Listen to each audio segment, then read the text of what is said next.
Muling nahalal si Senador Ping Lacson bilang chairman ng Senate Blue Ribbon Committee noong ika-11 ng Nobyembre taong 2025.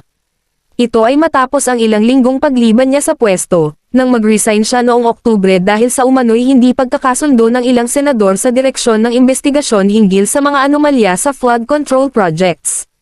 Sa pagbabalik niya, iginiit ni Lacson na handa siyang ituloy ang investigasyon, kahit saan man humantong ang ebidensya. Inihain ang mosyon para sa kanyang real statement ni Senador J.V. Ejercito, at agad itong inaprubahan ni Senate President Tito Sotto nang walang tumutol.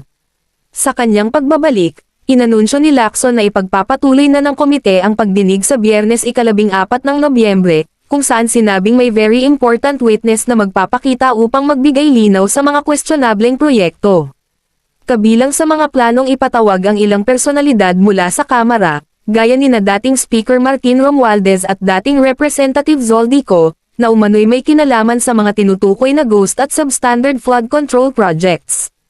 Ang pagbabalik ni Lacson ay nakikitang magpapabilis sa pag-usad ng investigasyon, na may layuning tuklasin kung saan napunta ang malaking pondo para sa flood mitigation at kung sino ang dapat managot.